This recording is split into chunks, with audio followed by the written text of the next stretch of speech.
That way the people who are at Hillwood aren't going to miss this wonderful presentation.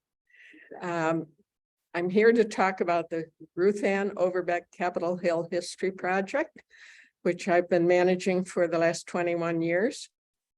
The history of it is, it was not founded by Ruth Ann. Ruth Ann was a local historian, lived on 12th Street, and had a business where she did some house history. She did other kinds of research related to Capitol Hill and other places, and had been collecting for 30 years maps and her house histories and any other materials she could find related to Capitol Hill, with the intention that she would write a definitive history of this neighborhood, not Congress, but this neighborhood that we all live in. In early 2000, she was diagnosed with pancreatic cancer and knew that she didn't have very long to live. And she was the one who, I believe, said to Nikki Simrat, I'm willing to be interviewed and recorded. And Nikki asked John Franzine because he knew that John knew about such things. And John said, oh, I'd like to do that. I met Ruth Ann at a dinner and found her delightful. I will do it. So for the next 6 weeks, while Ruth Ann was under treatment and I think in bed for every session, she was interviewed by John Franzine. And she wasn't talking about her own history on the Hill. She was downloading her brain of all this material she had collected and knew that she wouldn't be getting to use. It was tape recorded, and Ruth Ann died April 2nd, 2000. And John had the 2 days after the last interview. Over the next year, I believe, they had it transcribed and all of these. And I suppose, knowing John, it was edited carefully. And I think when it was done and they printed it, I wasn't part of it then. When it was done and printed, I think they didn't want it to stop. And they decided to found this project in her memory and name it for her and collect oral histories of people who had lived here a long time or who had been born, who had lived here long ago in some cases. I don't think they had a very clear-cut idea at that point, just what they wanted to do. But they got advice from a group of people. Part of the steering committee raised funds. One thing I have never had to do is raise funds. The community foundation pays the bills for this project. They bought equipment. Beverly Brannon, who's here, her husband, John Blatch, was a history professor at GW. He was part of that group, and he recommended to them that they could do this with amateurs, with volunteers who could be trained. They had originally thought they might have to hire people to do interviews and transcription. But John encouraged them, and that was prophetic because that's how we've operated ever since. This is an all-volunteer project, including me. And so they got started in, the first thing they decided was they would need a day-to-day manager. And because John was the head of the steering committee, other people were more in advisory capacity once they had written a mission statement. Don't ever let Nikki Simrat know you retired. Nikki and I met in 1978 when our then 2-year-old sons were in a co-op play school together at the Baptist church. She knew that my husband Jim and I had both retired by this point in 2001. And she called and said, we're looking for a day-to-day manager. Would you be interested? Jim was not very excited about the idea, but I had realized long before that I really liked people's stories.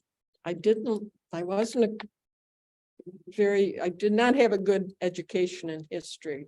I blame it on high school teachers, and I really just didn't find that interesting. Wars and all those lines of succession, all that.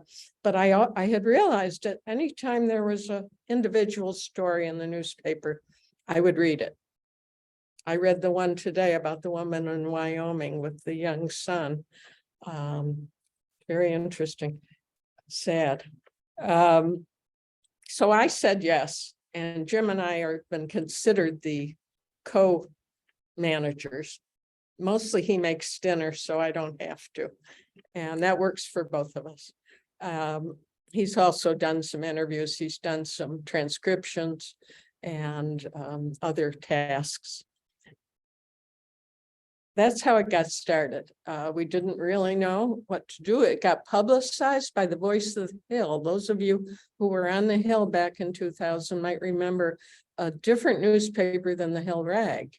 It was published by Bruce and Adele Roby, and it was very popular at that time. They published parts of the transcript over the next 6 months.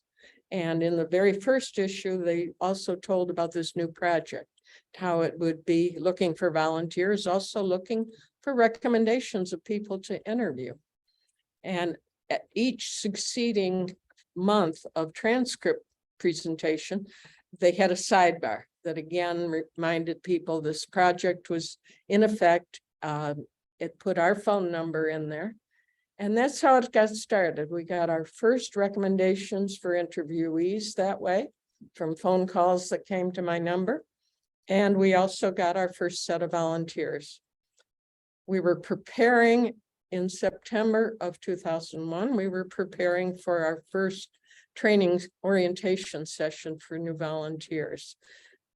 On September 11th, Jim had a scheduled appointment at John Franzine's house that afternoon to go over, I forget just what aspect they were putting together. I think they were working on a bibliography to put in the material we wanted to hand out to new volunteers. After watching what went on TV that morning, Jim went over to John's and they still had the meeting. And we did hold our first orientation session sometime later that month. Since then, we have interviewed about 250 people. Or I will correct that and say we have collected and done our own. We've collected 250 interviews. I'll tell you a little bit about some of the ones we didn't do ourselves, but most of them we did do ourselves. We trained people who wanted to be interviewers. They were the amateurs that John Blatch said could be trained, and they were. We had some guidance. I can't remember just who talked at the very first session, but John Franzine talked about his experience. Megan Rosenfeld, who had been a long time reporter for the Washington Post. I don't know if she talked at the first one, but she talked at subsequent ones, I know, giving people advice about doing this kind of an interview.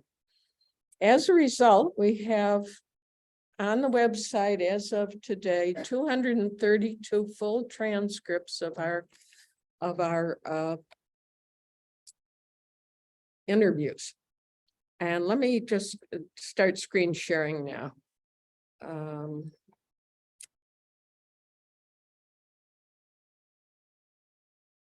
I'm trying to get rid of the pictures of all of us participants, and I haven't been able to figure out just how to do that.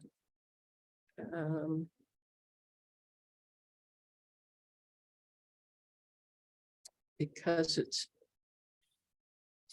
If you go up under view with full screen to it. Maybe, let me try. Well,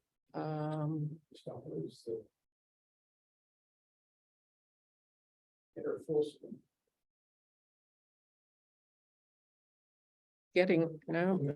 no, that does not do it. No, this just keeps moving around. I'm gonna make it as small as I can. This is not, the screen you're seeing here is our website's homepage. Because we've got a little different, we have a little different, what do I want to say, resolution, because we're connected to a projector so that the people here can see it. This is not exactly the way it looks if you were looking at it on a computer. It is how it might look if you were looking on a phone or an iPad, because it's got this little set of menu items. On the computer, it's got a different presentation, and it's much more vertical. You can just keep scrolling. So the homepage announces who we are. You can click on this. These are recently posted interviews. 3 of these 4 are people who won the Community Achievement Awards this year. And we have Stephanie Deutsch does interviews with each of them in order to write articles in advance of the achievement dinner, and also to introduce them at the dinner. And she's mostly, since this project started, she has been recording these, and we have transcribed them for the dual purpose of putting them, making them part of our collection. The 4th person that has recently posted interview is Sally Crowell, who founded CHAW. And that interview is just full of names and stories and a whole list of all the productions that CHAW ever did since while Sally was in charge. We've got a little glimpse on the homepage of some pictures. Some of them came out of interviews. Others came out of just things we've collected. This one here is very interesting because it is the 700 block of C Street Southeast, which disappeared for 40 years. When the Hine School was torn down, you may remember that 7th C Street did not go through. It was part of the playground. Sure. And then when they did the new development at the Hine site, they built new ones they reopened C Street. This is what it looked like before those were torn down in the early 1960s. We're not sure the date that this was done, but I think that's fascinating because we do have an interview with somebody whose house was torn down at the same time. And this is a photo of, this is what 7th and D and South Carolina looked like before Metro. This house is still there. 7th and D, where the Metro, Eastern Market Metro Plaza is. It's over. And this is what, it's a little hard to see from this. You can see it bigger on the website. This would be South Carolina before it was. Metro came right up D Street. I remember all those houses. And the 100 block was starting to. I want to talk to you about that later. I'd love to talk to somebody who lived through that. Yeah. And I've never found anybody. This house, actually, this Greek wedding is also from an interview with a woman named Goldie Mamakos. She's the baby here, the 2-year-old in this picture. This was around 1930. This was a house immediately across 7th Street from this one. It's a beautiful brick house. And at the time Goldie was born, it was owned by Greek relatives who lived there and made space for any newcomers who were just arriving. And in this picture are people like the owners of Cheryl's, the Rivas family. And I just love that picture. Goldie claims she was born on those steps because they were waiting for a ride to the hospital. Where was she gone? To the one over there? Oh, I don't know. Yeah, but, what was the one that tore down? It's the Providence, yeah. Oh, That would I- be a few it may- miles away. it may be, sure. Yeah. There's also the lecture series. The other part of this project, which was started very soon after the oral histories, was a lecture series that we started in the fall of '01. By February of '02, we had our first lecture. And Chuck meant, did you go by Chuck? Yeah. Chuck mentioned earlier that he remembers going to the Naval Lodge at 4th and Pennsylvania Avenue. We had our lectures there for many years and recently have been at the Hill Center. This upcoming one is on November 7th. If you want to register to go, go to the website. The website is, and you should be able, no, you can't see it here because there it is, capitolhillhistory.org. I should have told you that right up front. And we have, again, I'm going through the news. This is Michael O'Sullivan, St. Peter's Church, which I happen to belong to, is concluding its 200th anniversary year this Sunday. And this is an ad that's running in the Hill Rag Is this he month. still alive? No. But we interviewed him when he was alive Oh, yeah. and have this very interesting interview about his 35 years at St. Peter's. Etta Felix, who's here in person today, is been working with us recently and her limited job so far has been to work with the Hill Rag to put these ads in. They run an ad for us every month, and we have to tell them what we want it to say. And this is the most recent one, and we've made it part of our news items on the front, on the homepage too. Let's see, that's everything that's on our homepage. The most important part here is the oral histories. This, if you were to scroll and scroll and scroll, you would see our 232. Actually, I think it doesn't work that way. I think they have a limit on how many display, but to make it easier, our website designers set it up with filters. We have 10 different topic areas, and we tagged each of the interviews with one or more of these topic areas. We could do multiples. When it says Eastern Market, it's not just anybody who happened to mention Eastern Market, because that's everybody.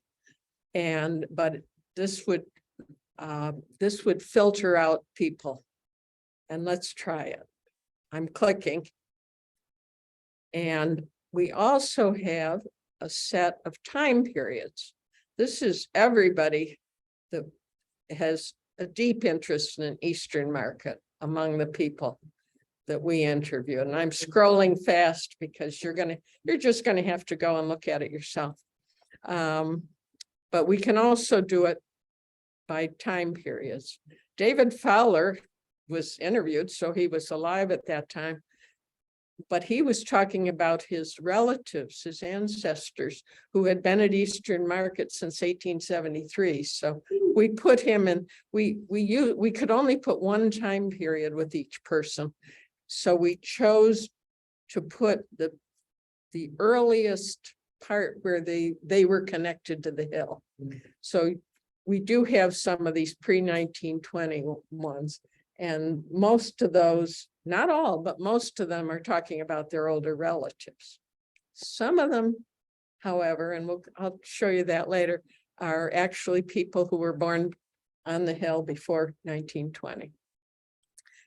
Here's another group, Chris Calamares, you all know. He's a hill native. He was born on the site where the Dirksen building is. Oh. It didn't exist then, of course. Here's some more recent people. The Simrats are there because they had so much to do with Eastern Market's recovery by collecting the money from the community for their after the fire. And of course, this is Mrs. Calamaris. We also have their son, but I think he shows up at a different time period. A lot of these interviews we did in 2009, we have put a special emphasis on Eastern Market that year. We were trying to do it before its grand opening, but we didn't get it. But as a result, there's a video on the website that is all about what happened with the fire. It's a fabulous video done by the son, the man who is now has taken over his father's dental practice. Langley Bowers, that's it. Larry Bowers' son Langley was fresh out of undergrad school where he had majored in film. And he did this great job and collected interviews and got actual footage of the fire from the fire department. And he had a friend do a jazz piano music for the background. And that's on the website. This is on. Yes, remind me if I forget to show it. Peter Waldron was assigned to write about this recovery after the fire for the Hill Rag for the whole 2 years.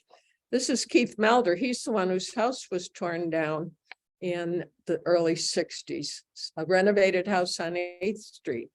And we actually, I think that photo was taken in front of Adolf Kloos's banner at the market. The alley back there.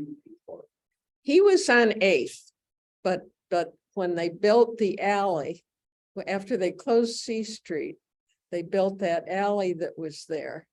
The one that's not there anymore. B and C by the whatever that school is there. This is Eastern Market area between, this is the C Street, 700 block of C. Oh, okay, well, I see. He was right near there on 8th. And when they took out that street, they also took out his house. And he didn't fight it. He decided it was for the better good. They were. This is property compensated. Oh, yes. Here's some of the more recent ones. This is a woman who's a vendor.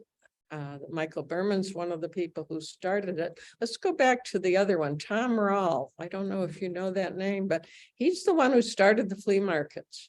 I think he started auctions first. Does anybody remember going to auctions in the North Hall? I do. There's Roberta Blanchard. All these are interviews. And once you click on one of these, here's Leon Calamaris, Chris's son. And each one of these, when you click on the picture, you'll get a summary. It will tell who did the interview and who transcribed it. And then there's a link to the full transcript. And you can read every word of it. And this one happens to have a bunch of documents. Chris Calamaris had kept, let me see if I can find this, occupancy record from 63 to 2006. Chris Calamaris kept handwritten lists of who was in each of the locations at Eastern Market.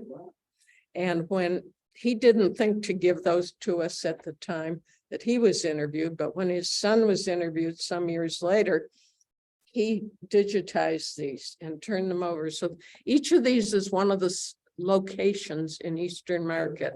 And this is who was the tenant at different times. Was he in charge of the market to keep those records? No, I think I think the Glasgow's were always in charge. And anyway, we ended up linking them through his Leon Calamaris's interview. Leon also gave us some nice pictures. I'm scrolling through that to get to this one to get to the pictures because there's some nice ones. And later we used some of these pictures on that image page. Oops. Here's Chris and two members of Is it athletes? I think they were basketball players. One of It looked like it. Dave Robinson, is that the name? And McClintock. I thought we had the names in there, but and there's Maria. I think we have a picture of there's Leon when he was very young, already working at the market. And there's a picture of Maria with her old cash register when she had black hair. So every one of the interviews has a full transcript with it. 21st century. We have some people. This is a woman who worked on the rehabilitation of the market. Barry Margison has been the manager of it since the bill was passed in the late 90s. This woman was a part of the architectural team that was involved with the working on it. And this, I believe this woman no longer owns the other produce stand at the market, but she was interviewed back in 2009. Let's see what else. Each one of our lectures, and it's not displaying in this format, but each one of them has a summary. The main page will show you what's the upcoming current lecture. And when you're looking at it on a computer, there's a panel along the side, along the right side, that displays links to all of the other lectures that we've had in reverse chronological order. So this is the most recent one. And if I click on it, it will give you the summary from that. So you can read about every one of the lectures all the way down to, I don't seem to have a scroll bar here, and all the way down to our very first lecture, where we managed to snag Edmund and Sylvia Morris, who normally got really good fees, I think, for speaking. And we gave each of the lecturers at that time a gift of a Christmas ornament, which was made from the copper off of the Library of Congress dome. Wow. When it was renovated. What do you get now? I don't know. I'm not sure they even do it anymore. Now it's got more prestige, but back then. And one of my favorite lectures was by Sam and Kathy Smith, who are the only people who ever gave us their transcripts and their slides. So from this summary, I think, yes, you can link to Kathy's lecture, and you can link to Sam's. And they were talking about the 1960s and what life was like. And I just thought those were great stories, because here's Sam's. So you can read those, and it does include small images from the slides they use. But those are saved on the website too. Nobody else ever gave us a transcript, and they were, as I say, they were recorded. Chuck asked earlier if they had been recorded. They were for many years at the Naval Lodge. I think we could come up with the video, but I don't know what format it is. They are not good videos because they were taken from the back of the room. This picture, which Kathy used as one of her slides, was a block party. She couldn't remember where it was taken. She didn't know if she was there, but coincidentally, I came upon this as a clipping that somebody had given us at one time. And that's when I added the the caption here. It was a block party on Duddington, and it was from the Washington Star in 1970. And it was a very interesting story. It's not on our website because it's Washington Star material about the second annual block party on Duddington. And it's really fascinating because they don't use the word gentrification, but it's all about gentrification because this was a mostly Black block, the residents on Duddington, which was previously called, what's the name? I'm going to go. It's always. I'm going to show you, I'm going to use that as a way to show you our search. Shirley Womack, who's a friend of mine and grew up. We can do a search of anything. This is an easy one because her name is, this is Shirley. She grew up on Heckman Street, which was renamed Duddington later. It was, I think, almost all Black families at the time. She tells some amazing stories about what people went through in the, let's see, she's in her mid-80s now. So it was growing up in the 40s. She tells some amazing stories about the lengths to which people kept Black children from playing on the equipment at Garfield Park. Wow. About how they tied up the swings at night. And Where did she go to school? I believe she went to, no, Brent would have been for white children, I think. No. Which is the one that turned into a gym? Oh, the one over there at the results gym? I know the name, many of our interview. Yeah, my neighbor went to that one. Let me, here it is. It doesn't mention it in here. Giddings. It was called Giddings. She went there. And then maybe to someplace in Southwest. And here's a transcript of somebody you may not have known grew up on Capitol Hill.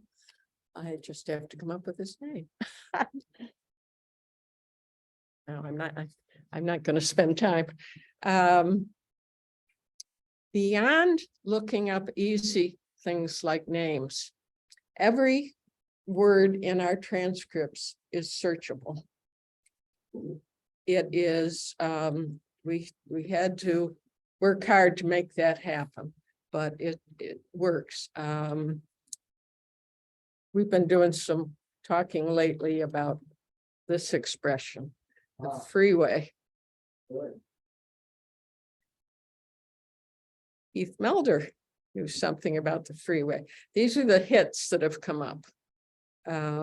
This one was an oral history. So this each hit in a search identifies what part of the website it is. This one's an oral history, and I can't remember exactly how what he has to say about that.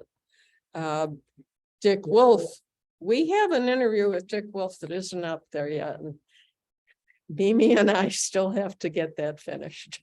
Dick has died in 2012, I think. We still haven't finished this.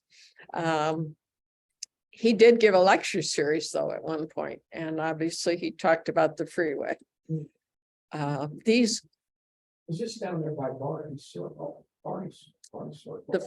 It doesn't exist. This is the freeway that didn't happen. Oh, right.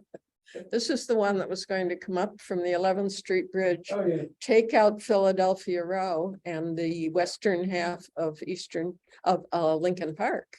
Wow. And it didn't happen. This woman's home got torn down though. She was down below the Southeast Southwest freeway. And she's talking about that freeway. It varies. There's more than one freeway around here. Here's Peter Glickard.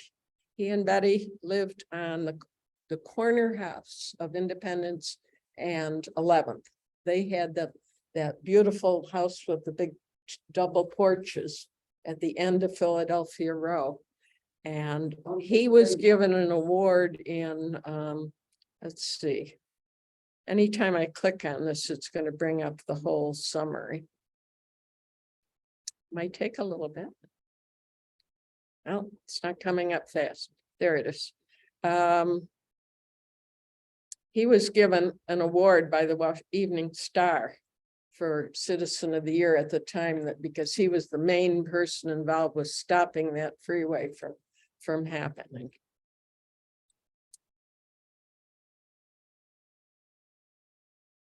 I'm having a hard time dealing with this extra. There, I have to wait for that to go away.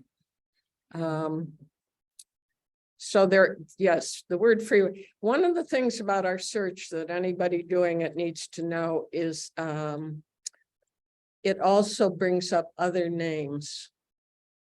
So I think we're going to get some hits. They're prioritized. Here's somebody named Freeman. Her name shows it. She comes up. It's not a Google search. It's priority to this website people. There's Duncan Spencer. He talks a lot about the He wrote an article. What his articles appear? The Post? the Star. Long-term. He worked for the Star. Okay. And the Post. I think he was on, maybe not. I don't think so. He was out of town, and he tells in his interview, he was out of town for the trial of Jean. What was the woman who killed her lover? Who wrote the Scarsdale Diet? She was the head of Madeira School. The school out in Virginia. Madeira. Madeira.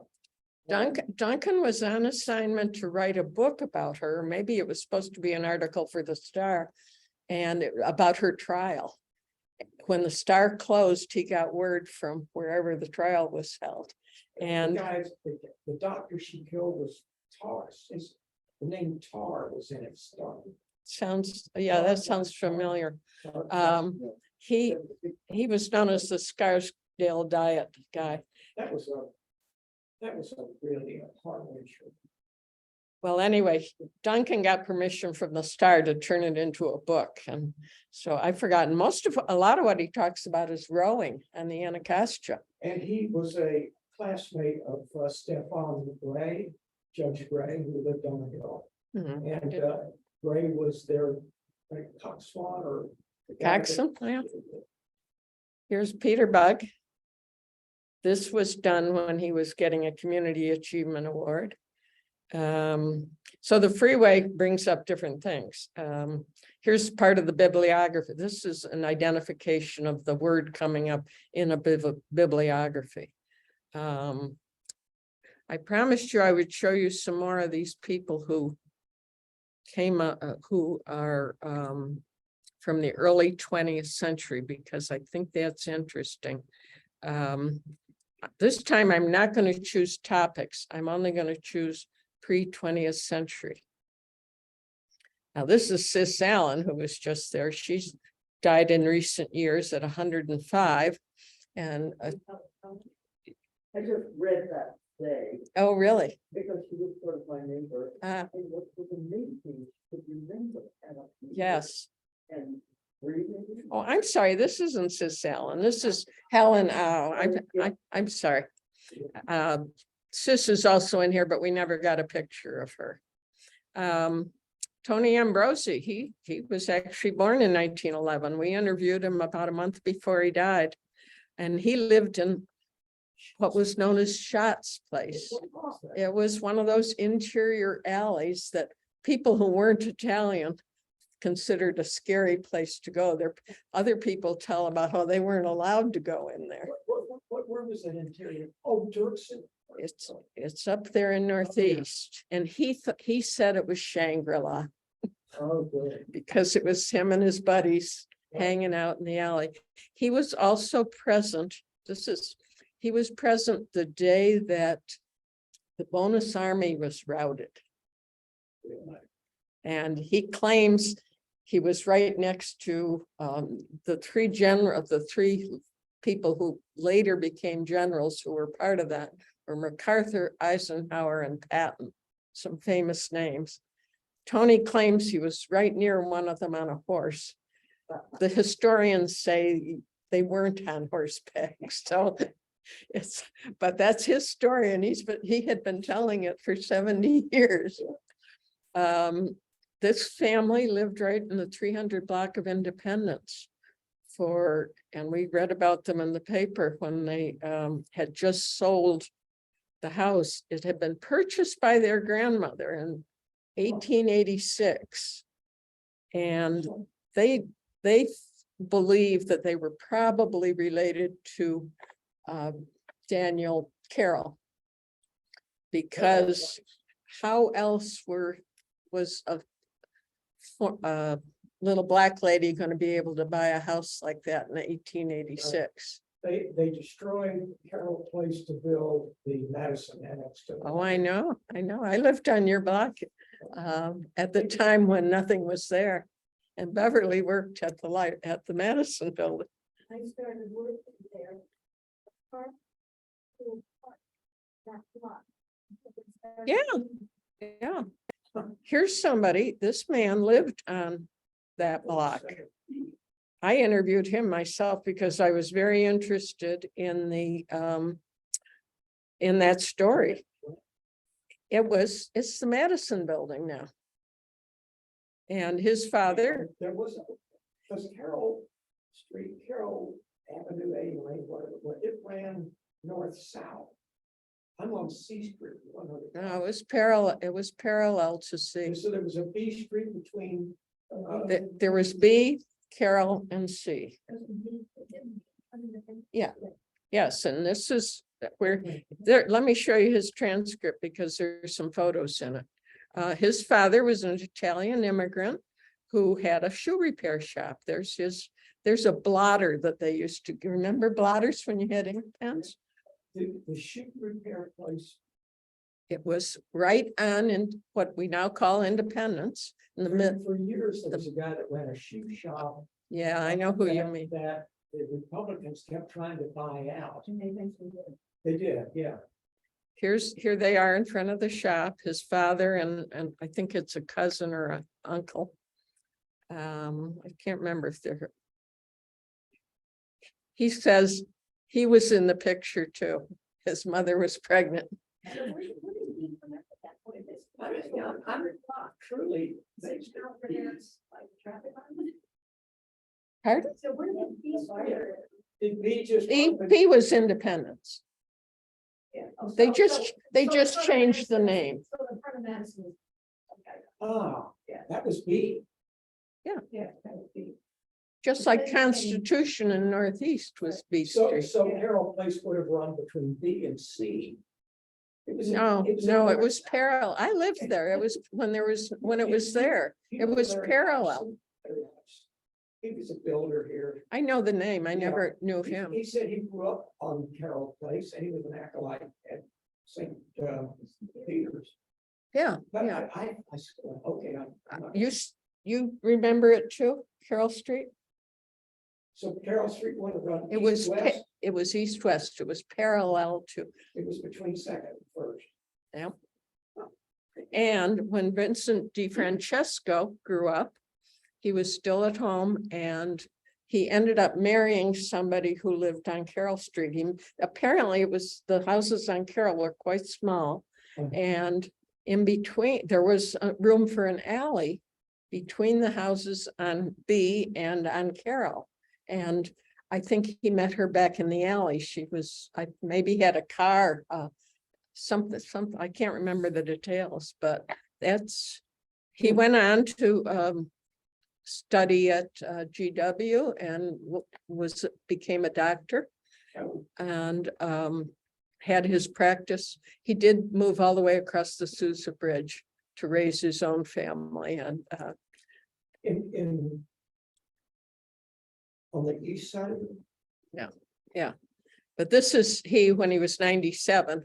Actually, this is the picture I got. The only picture I got was an older one that the family gave me, but he was 97 when I interviewed him. And he tells a lot of stuff about the going home from Dent is now Capitol Hill Day School. Right, He went there, but they had to go home for lunch, and a teacher would give him some money to pick up something for her from one of the restaurants. That whole B Street was commercial, and she liked a particular restaurant, and he would bring things back to her. How much time? If I read, Carroll Street, remember Carroll Road, built around 1800, located at the northeast corner of First and A, where the library published. yeah, but Carroll Road, those are the houses. that's Carroll Row. That's houses. That's a row of Yeah, houses, that was already First Street. but it wasn't Carroll Street. Okay, that's what they. Right, right. That was torn down for the library, for the Jefferson building. Yes. So some of these people are legitimately from before, we're born. This man was at the only World Series game that the Senators ever won. He was 10 years old. He also was born above a market, right at your corner. Mhm. Some of these others, and I want to point these out to you, are interviews Nancy Metzger did. Before the Overbeck Project existed, Nancy was interviewing some longtime neighbors who had, on behalf of the Restoration Society. And these people, we don't have any pictures of any of them. This woman grew up in a house that they later donated. Her maiden name was Yost, and they got the Restoration Society to buy the building. Her father had built several houses at the corner of 10th and Pennsylvania Avenue, and they lived in, I believe it was 1002. There's now a realtor in 1000. And they had one of the very first telephones. is that a turreted building? Yes. On the north side? Yeah. A guy, an old lawyer named Bill Burles. owned that building for a while. This man is interesting because he was talking about his relatives, and his relatives were named, let's see, Beckert. You know what's called Beckert now? And Buchert, there's Buchert's salon, restaurant or bar, and there's Beckert Park. Beckert Park, which is the apartment complex surrounding the Safeway. It's all around, yeah, above, around 14th, because, and I'm sure this is whoever did the research for this when they were doing that plan, is that the original brewery on that site was this man's relatives. And then it was bought by Albert Carey later, but the Beckerts had it first in the mid 1800s. And this man's name is too common, and I have not been able to find him. I don't know if he's still alive. I think he'd be about my age. And he was in Bethesda when we interviewed him, and he's not there now. And I don't know how to find somebody without having some clue, but I wonder if the family knows that whole complex was named for their relatives.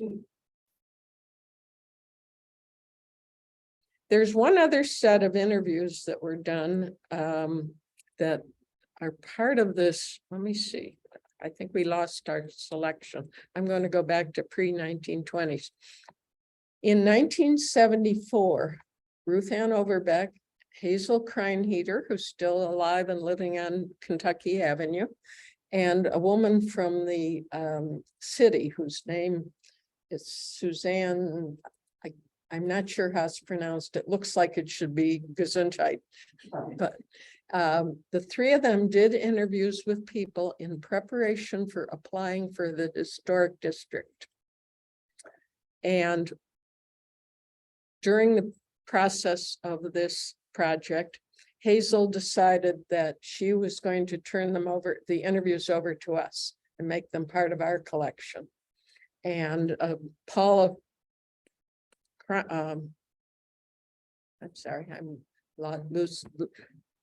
lost her name, Paula Causey, whose name I got from the village. I said, I think any of your volunteers would want to be involved with this project.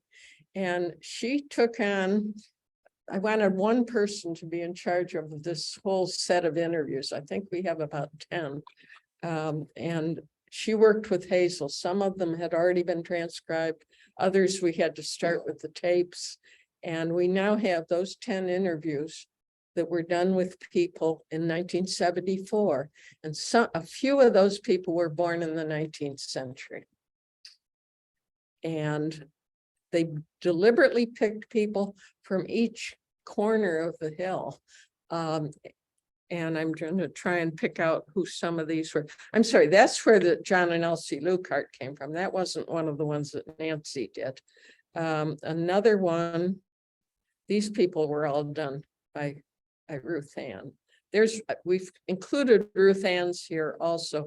I count her series of interviews among the transcripts, even though it's different than all the others, but we needed to be able to fit it in. And because she goes all the way back to the Native Americans in her interview. And then because she was getting sicker and sicker, she kind of had to jump from the mid-19th century to the mid-20th because she did want to talk about the modern period. Sure. That's a very long transcript, of course. These men were people who graduated from Eastern in the class of 1912. And This is another, Milton Sladen. He lived on 11th. They now have named the alley behind Philadelphia Row. No, I guess it's the alley that goes between 11th and 12th, right south of Lincoln Park. His family was in that first house that was not Philadelphia Row. It's 2 doors away from the big. No, it's Sladen. It's called Sladen Alley. And he had lived there since 67 years at the time he was interviewed in 1974. And he goes all around the park telling who lived in each house around Lincoln Park. One of the goals of the people who did the interviews in 74 was to draw boundaries. If they were going to put in a proposal for a historic district, they needed to say, well, we think this is the area. And they were talking to these people, asking them, what did you call your neighborhood? Because they wanted to know what was Lincoln, was Capitol Hill. And none of them said they lived on Capitol Hill. People didn't talk about it that way until the realtors got involved, I think in the 60s. Milton Sladen would have said he lived at Lincoln Park. Others would have said Stanton Park or just Southeast. Some of these people, this man was from Northeast. These are some of Nancy. She did one interview with Frank Taylor, and then John Franzine did another one later. We only had one picture. He was, I think, 103 when he died. This is Norman Tucker. He lived in that corner house across at 7th that I showed you earlier. But when he was a child, it was his grandfather and uncle's grocery store at 7th and D. This is the one I wanted to show you because this is very interesting. This woman, her father went by the name of Major Walker. She was born at the corner of 5th and Constitution. And I put the picture in her transcript. This is the house that Tom and Marguerite Kelly have lived in for many years. Both of them have been interviewed. Tom, of course, is now deceased. And when we got this interview in Tom's interview, And Tom grew up on that very block of 400 block of he would have said B Street, the 400 block of Constitution. When he, was also Independence Avenue. no, this is Northeast. Oh, okay. What they really. Yeah, both of them are B, which fits in with the alphabet. And so, but Tom talked all the time about Major Walker. He was kind of the important neighbor on the block because he had built a lot of the houses. This is Major Walker's daughter, who is now being interviewed. At this point, she was 87 and she died a month later, but she was born in 1887. And so when we were going to put this transcript on the website, I called Marguerite Kelly and said, by any chance, do you have a photo of your house from the old days? And she said, oh yeah, it's sitting in my vestibule. Just open the door, it's not locked, and take the photo. I didn't realize just how big it was. And this is the photo. It looks a little different now. And Marguerite explained to me that I believe this house next to it, the original, what she was explaining is there were two brothers who lived in the two houses at one point, and they, as they got older, I think they added to one of the houses so they could each sit in their own house with the window open and talk to each other. And, but this, over in the corner of this picture, there's a horse and buggy that I think is a delivery vehicle.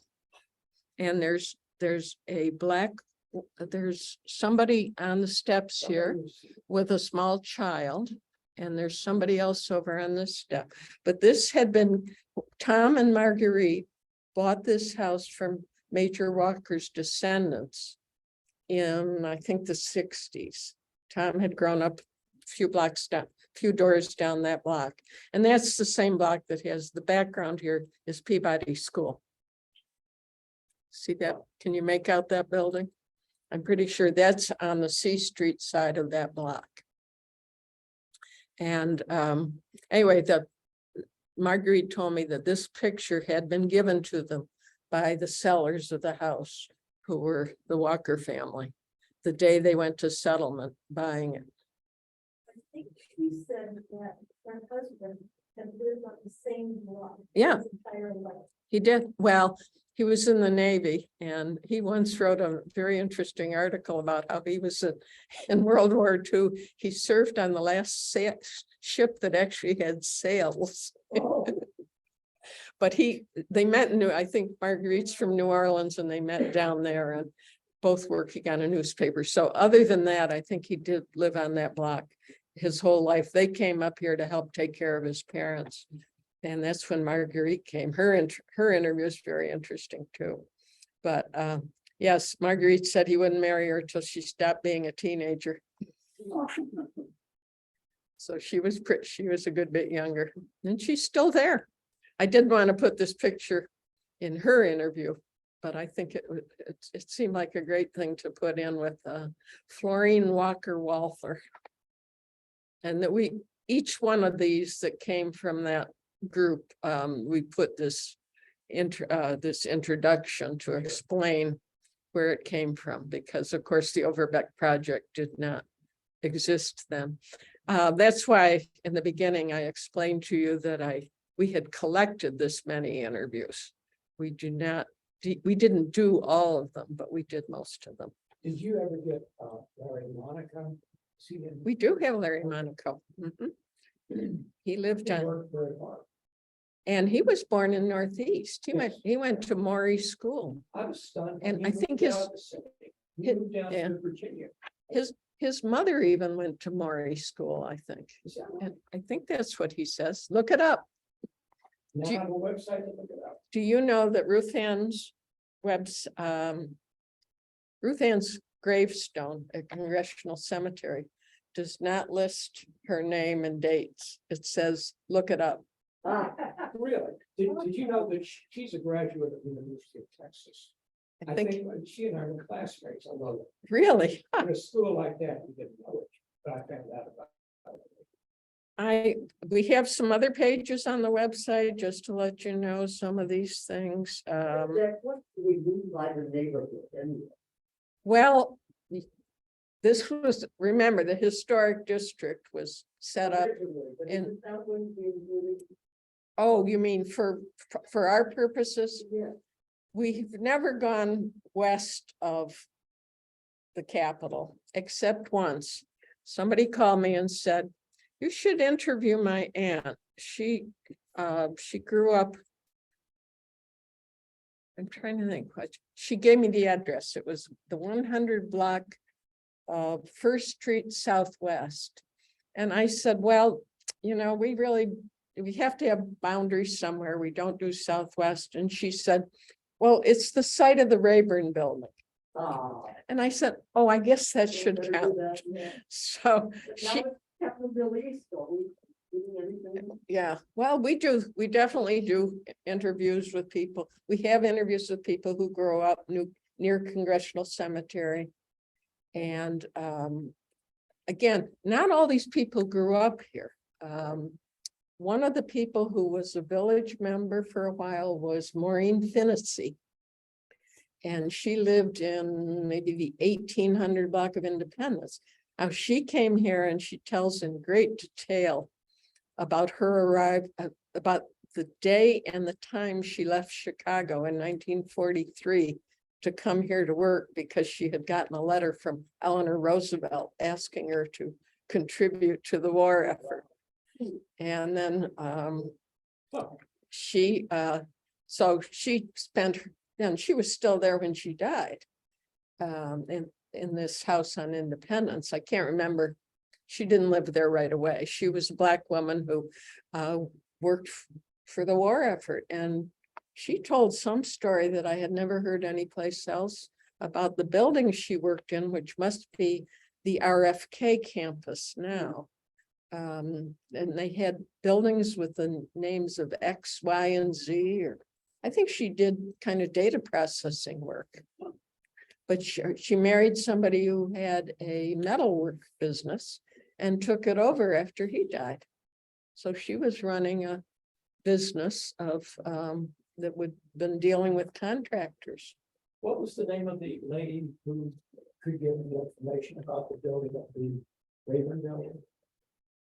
Is that in here? Well, she doesn't talk about the Rayburn building Oh, itself. Because that Rayburn, when they just knocked land to prepare it, they discovered a 12-foot diameter a drain. They were using it to drain the marshes that were the mall and carry it over to the Navy. Really? No, this was somebody who grew up there in the 30s. And again, an Italian family with I'm trying to remember her name,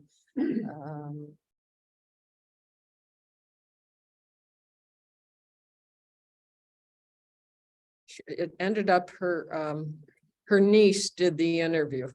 And here's one of the pictures that she gave us. It's part of her transcript.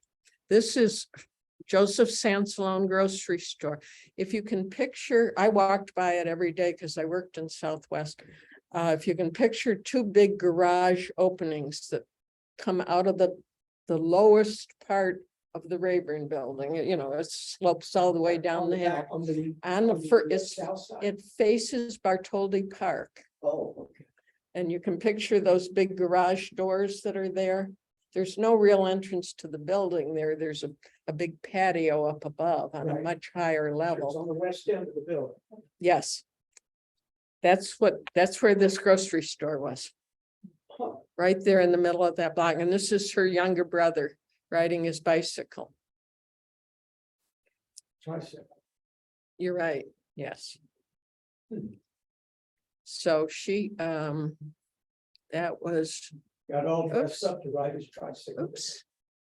I went back. What did I do? I lost my.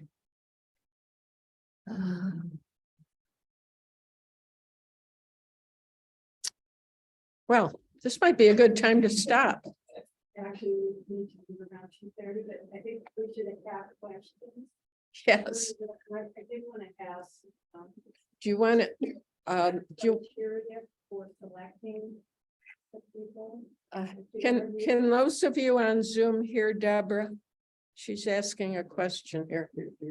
Well, then I'll repeat it. She's asking if we have criteria of selecting people. No, I mean, it's just instinct. What I call the low hanging fruit. When somebody's relative said, I'll do the interview, we let them do it. We have the equipment, we lend the equipment.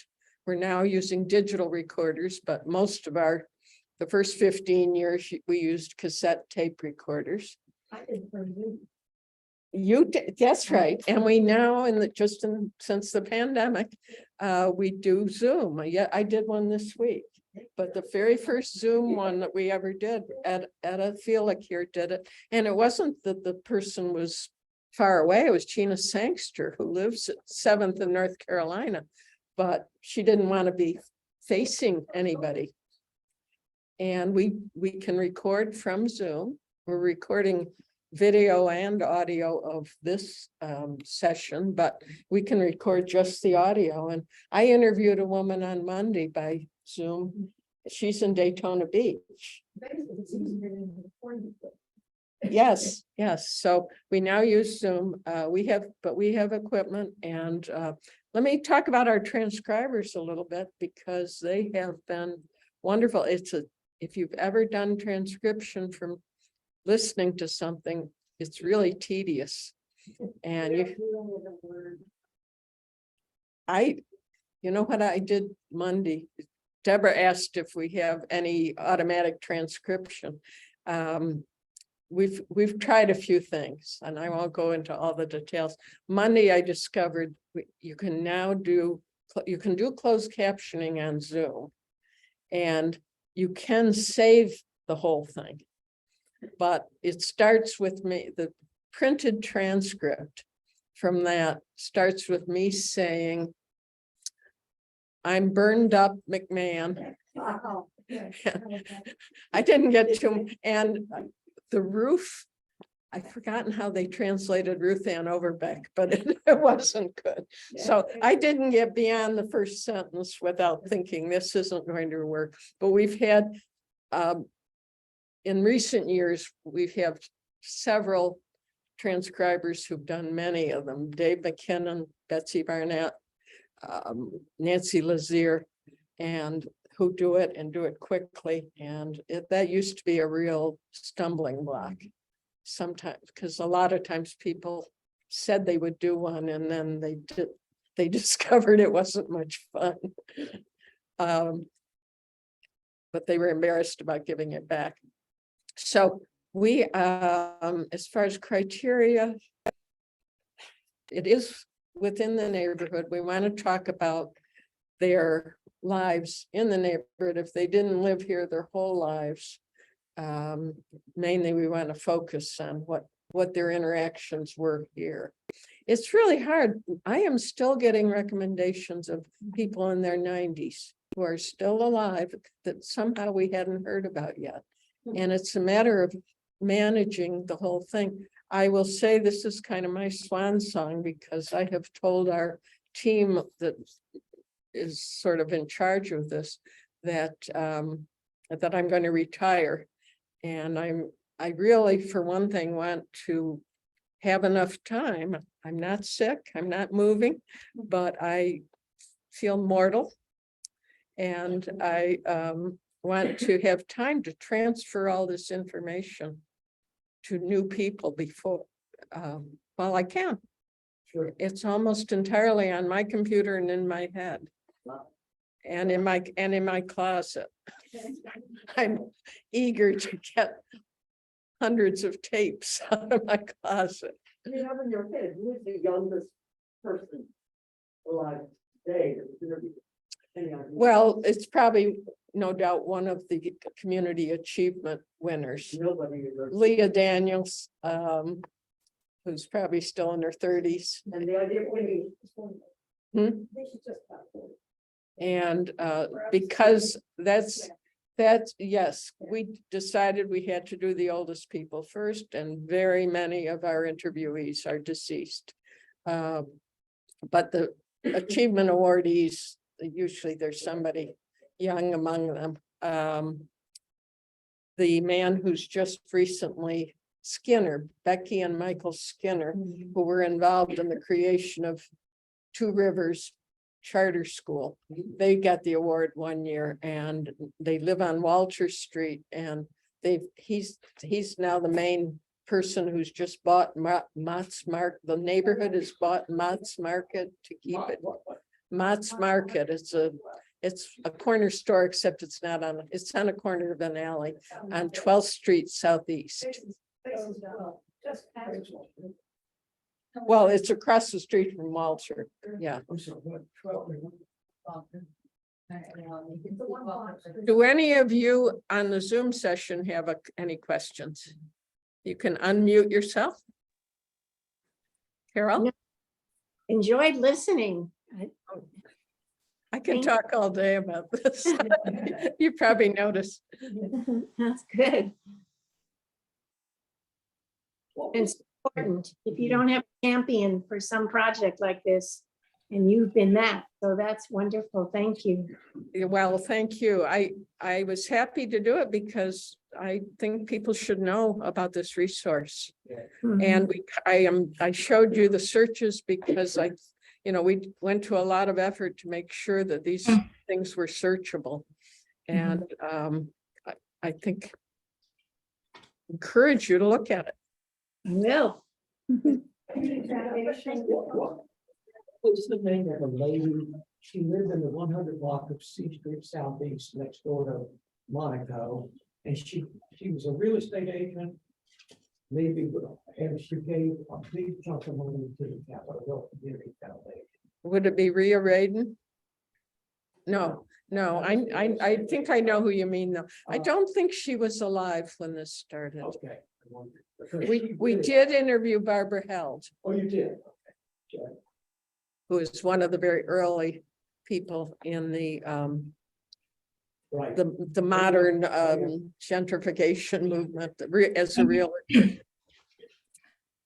Oh, Bernadette, this is Anne on Zoom. I wanted to know if your research brought you to learn any more about the origin of the word swamp poodle.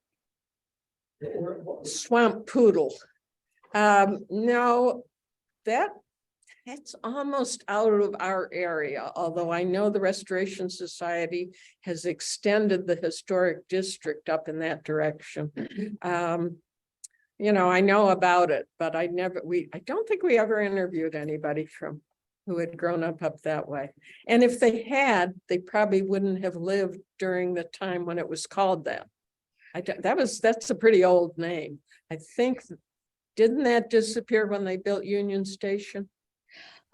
I think it had origins back when the Irish immigrants were living in the neighborhood. And it's now it's discussed a lot in NOMA. I don't know how much access you have to the NOMA development, but like a park has picked up that name, a dog park. Yeah.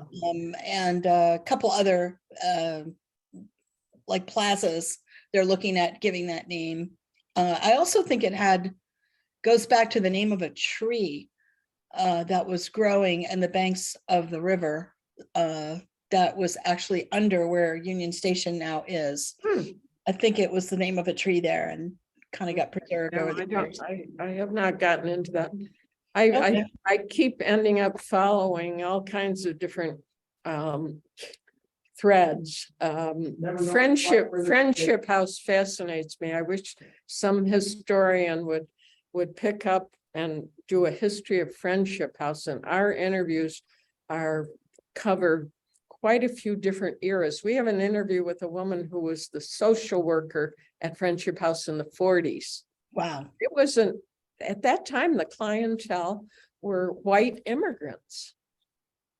And of course, it went through, and Marguerite Kelly was one of the people who started a thing called Circle on the Hill on behalf of the Senate wives for some reason. And they were raising money for Friendship House. Was it Peter Powers that was started up the Restoration Society? No, I don't think Peter Powers was here for starting the Restoration Society, but he was president and we have an interview with him. Well, you do. We do. Who did it? Well, all I know is it was a group in 1955. And when we interviewed Larry Monaco, he gave us a great big bundle of stuff, which I don't think really belongs to us.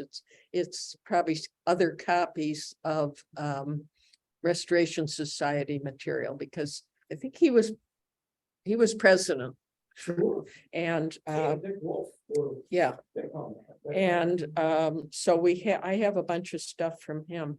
And at one point I finally contacted the Restoration Society and got a list of all the presidents, because even the people who had been president were a little unclear about what years they had served. So I got that, and I have all these different bits Sure. of stuff. They cry out for organization.